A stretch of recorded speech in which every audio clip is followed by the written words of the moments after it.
Hello everyone, welcome to my channel. दोस्तों, मेरे channel में आप सभी का स्वागत है और जो न्यू सब्सक्राइबर है उनका हार्दिक अभिनंदन है। दोस्तों, कैसे हैं आप सब? मैं अंकिता जबलपुर से कर रही हूँ आप सबका स्वागत।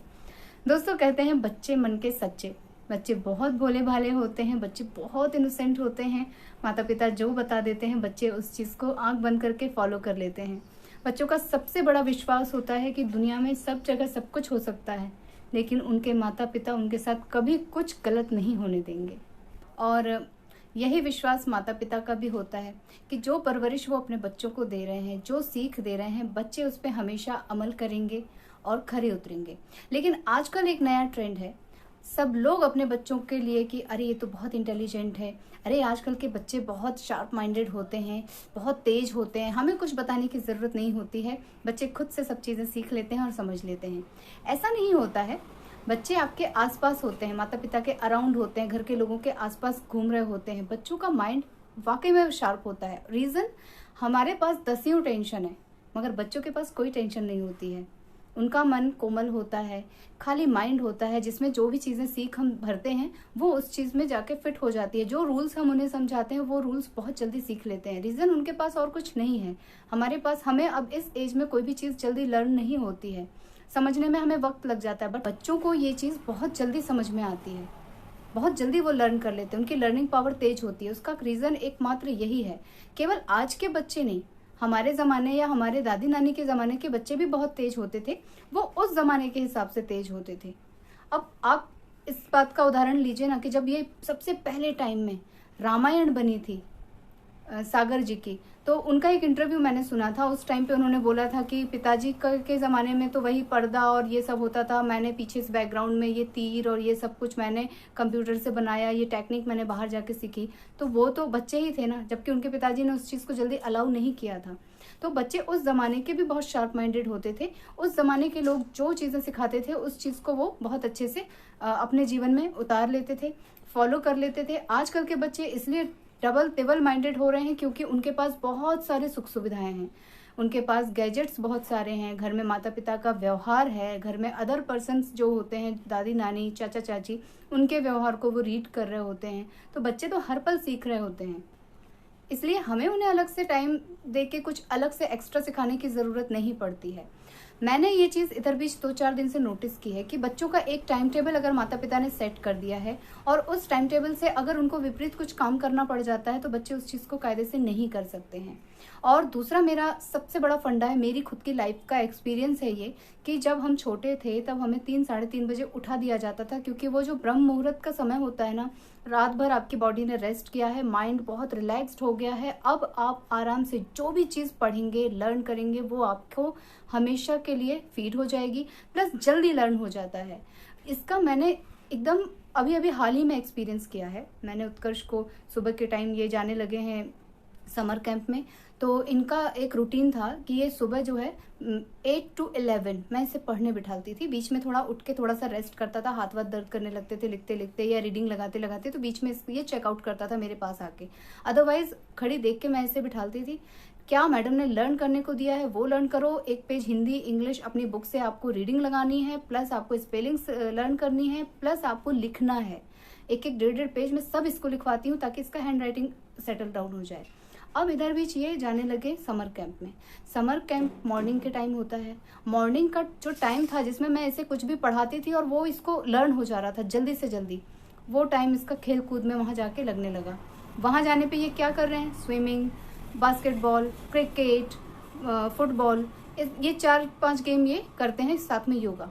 पढ़ाई का कोई नाता नहीं। 11 o'clock ये लौट के आते हैं। उसके बाद इतनी बुरी तरह थक जाते हैं, पढ़ने को ये 3 घंटा तब भी बैठते हैं, लेकिन यहाँ कुछ फीड नहीं होता। मैंने 2-3 दिन ट्राई किया, मैंने 2-3 दिन देखा, मैंने कहा बच्चा तो पिछड़ रहा है, जो चीज़ इसे फट से याद हो जाती है, आज 2 दिन हो गया ये वही लेसन लिख के बैठा है मगर इसको लर्न नहीं हो रहा है। क्यों? क्योंकि टाइम पीरियड बदल गया। शाम के टाइम में थकी बॉडी में ये क्या लर्न करेगा, या दोपहर में तेज धूप हो रही है, कूलर चलने पे वैसे भी थोड़ा सा आलस आने लग जाता है। तो मैंने ना इस चीज़ को जब नोटिस किया तो मैंने समर कैंप बंद करवा दिया। मैंने इसके पापा से रिक्वेस्ट की कि नहीं, मॉर्निंग का टाइम आप इसे पढ़ने के लिए छोड़ दीजिए, बाकी ये दिन भर खेले कूदे, जहाँ जाना है वहाँ जाए, बट मुझे सुबह का गोल्डन पीरियड चाहिए है इसकी पढ़ाई के लिए। चाहे कुछ हो जाए, क्योंकि वो टाइम पीरियड बच्चों का इतना अच्छा होता है। और ये सुबह सुबह केवल खेलने में टाइम वेस्ट करेगा। और सुबह के टाइम में क्या करती हूँ, जहाँ पे ये पढ़ते हैं वहाँ लैपटॉप में मैं कुछ श्लोक लगाती हूँ। वो श्लोक ये सुनते सुनते इसे मैंने कोई भी चीज़ रटाई गुटाई नहीं है, इसने सब चीज़ें सुनते सुनते सीखी हैं। चाहे वो हनुमान चालीसा हो, शिव चालीसा हो, चाहे पंचाक्षर स्तोत्र हो, जो भी हो, सब कुछ मैं सिर्फ लगा देती थी। एवरी डे आपके कान में वो सारी चीज़ें पढ़ रही हैं। फिर आप आरती पूजा में सुन रहे हो तो आपको वो सब चीज़ें याद होने लग जाती हैं।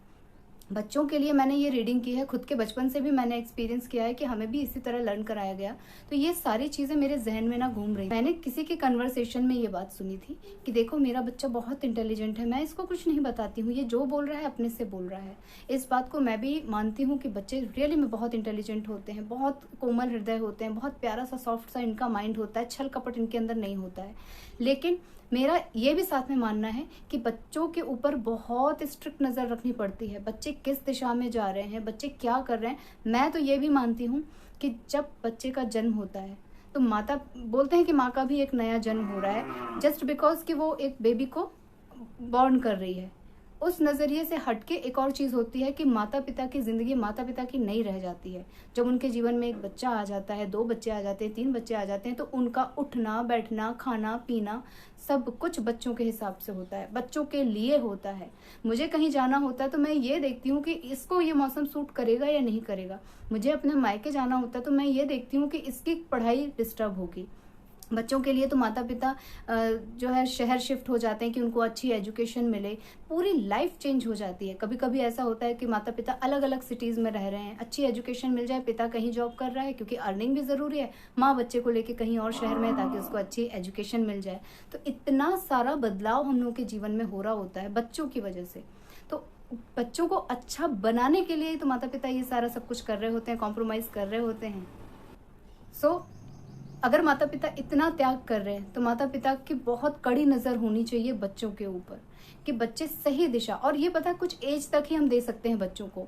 एक एज आती है कि बच्चे अपने माता पिता का ही विरोध करने लग जाते हैं। बच्चों को लगता है मम्मा तो हर बात में टोकती है, रोकती है, अरे ये तो ऐसे ही बोलती हैं, अरे ये तो मना कर देंगे, अगर मैं इनसे पूछूंगा तो ये तो मना कर देंगे। ये अभी भी बोलता है कि मम्मा आप मना तो नहीं करोगे, मैं आपसे एक बात बोलूँ।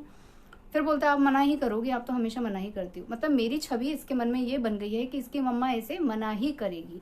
लेकिन ये बात इसे बाद में समझ में आएगी कि मम्मा तुम्हें क्यों मना करती है, मम्मा अगर ना कर रही है तो उसका रीज़न क्या है। ऐसा मेरे ही साथ अकेले नहीं होता है, कई सारे पेरेंट्स के साथ ऐसा होता है, बच्चे छवि बना लेते हैं।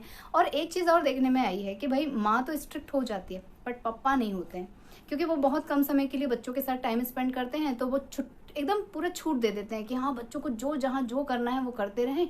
और पिताजी उस पर भी इंजॉय करते हैं क्योंकि उनके पास तो कम पल मिलते हैं, बच्चों के साथ टाइम कम स्पेंड करते हैं, तो उनको तो उनकी हर बात में हंसी आ रही होती है, वो उस टाइम को इंजॉय कर रहे होते हैं। माँ की नज़र रहती कि नहीं ऐसा नहीं करो, आप यहाँ से गिर जाओगे, ऐसे बात नहीं करते, वैसे नहीं बैठते, ऐसे नहीं उठते, हर तरह में माँ ही टोकती है। एज अ मदर मैंने काफ़ी चीज़ें इधर बीच नोटिस की हैं और मैं तो अपने बचपन से भी बहुत सारी चीज़ें एक्सपीरियंस करती हूँ। जब भी उत्कर्ष को किसी चीज़ के लिए रोकती टोकती हूँ तो अपने ज़माने को भी और अपने बचपन को भी याद करती हूँ कि उस टाइम पे मेरे पेरेंट्स क्या करते थे, मैं क्या सोचती थी, मेरी सोच क्या होती थी, बिल्कुल सेम होती थी। जो उत्कर्ष के मन में आता वही मेरे मन में भी आता था कि मम्मी पापा तो ऐसे कर रहे होंगे, ऐसे करेंगे, ये तो रोक देंगे, ये तो ये चीज़ नहीं दिलाएंगे।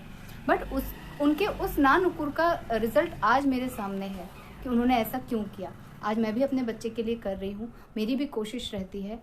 प्लस मैं ये 101% मानती हूँ कि बच्चों की जो 8-9 साल तक की उम्र है, 10-12 साल आप मान के चलिए आजकल के बच्चों के लिए, उसको आपने जिस दिशा में मोड़ दिया, बच्चे उसी दिशा में आपको आगे बढ़ के और सफलता प्राप्त करके दिखाएंगे। अच्छी दिशा माता पिता को चुनना होती है। मेरा बच्चा पिज्ज़ा बर्गर खाएगा या मेरा बच्चा सात्विक आहार लेगा, ये माँ बाप डिसाइड करते हैं। मेरा बच्चा इंग्लिश मूवीज़ देखेगा या मेरा बच्चा थोड़ा रामायण महाभारत भी साथ में देखता चलेगा, गणेशा साथ में देखता चलेगा, ये माँ बाप डिसाइड करते हैं। अगर बच्चों को कुछ लर्न कराना है तो बेस्ट टाइम है मॉर्निंग का। सारे पेरेंट्स को मैं यही बोलूँगी, सारे पेरेंट्स से मैं रिक्वेस्ट करूँगी कि खुद भी अर्ली मॉर्निंग उठिए। 6 o'clock आप उठ जाइए, 7 to 8 बच्चों को नाश्ता पानी करा के आप पढ़ने बिठा दीजिए और देखिए कितने अच्छे तरीके से बच्चों की लर्निंग होती है। और आप पेरेंट्स हैं, आपके पास अगर समय नहीं है तो आप भी उठिए, थोड़ा सा योगा वोगा कीजिए। और वैसे मैंने अपने कई सारे ब्लॉग में आप लोगों के साथ शेयर किया है कि जब मैं मॉर्निंग में घूमने जाती हूँ तो डबल एनर्जी मिलती है। उसका कोई और रीज़न थोड़ी है। एक तो मन खुश होता है, तरोताज़ा हवा मिलती है, हवा अच्छी बढ़िया हम लोग को फ्रेश एयर मिलती है। दोपहर में दिन भर इतने सारे वाहन चलते हैं कि पोल्यूशन वाली वो सारी सब कुछ मिक्स आती है एयर, लेकिन सुबह सुबह एकदम फ्रेश ठंडी ठंडी ताज़ी ताज़ी हवा, उससे मन आपका वैसे भी खुश होना है, हेल्थ आपकी अच्छी रहनी है। तो जब आपका सब कुछ अच्छा रहेगा तो आपके बच्चों का भी सब अच्छा होगा। आप अपना गाइडेंस बनाए रखिए। तो मैंने जो एक्सपीरियंस किया, मैंने जो अनुभव किया इधर बीच, वो आप लोगों के साथ आज के व्लॉग में मैंने शेयर करना ज़रूरी समझा, ताकि जो पेरेंट्स गलती कर रहे हैं वो रुक जाएं वहीं पे। और मैं भी कर रही थी, 2-3 दिन 4 दिन इनको भेज के मैंने गलती कर दी, इनका लॉस हो गया। नहीं तो 1-2 चैप्टर इसके बढ़िया क्लियर हो जाते हैं, कॉन्सेप्ट क्लियर हो जाता है, और उस पढ़ाई के बाद ये एटलस लेके बैठता है कहाँ पे क्या है, कैसा, कितनी दूरी पे क्या है, कितने हमारे यहाँ कितने द्वीप हैं, क्या है, सब कुछ ये अपने से पढ़ता रहता है, ढूंढता रहता है। बच्चों को एक एक्साइटमेंट होती है ना जानने की, जिज्ञासु होते हैं बच्चे, तो उनकी उस जिज्ञासा को हमें सही दिशा देना है। तो अपने इसी एक्सपीरियंस के साथ मैं आज का व्लॉग यहीं पे एंड कर ले रही हूँ। आप लोगों से ले लेती हूँ विदा, मिलूंगी अपने नेक्स्ट वीडियो में। लेकिन जाने से पहले आप लोगों में से जो लोग नए हैं प्लीज़ मेरे चैनल को सब्सक्राइब कीजिएगा, वीडियोस को लाइक कीजिएगा और अपनी फैमिली और फ्रेंड्स के साथ उसे शेयर कीजिएगा दोस्तों। और अपना ढेर सारा आशीर्वाद और प्यार देते रहिएगा। Bye bye, take care, bye bye and thank you for watching.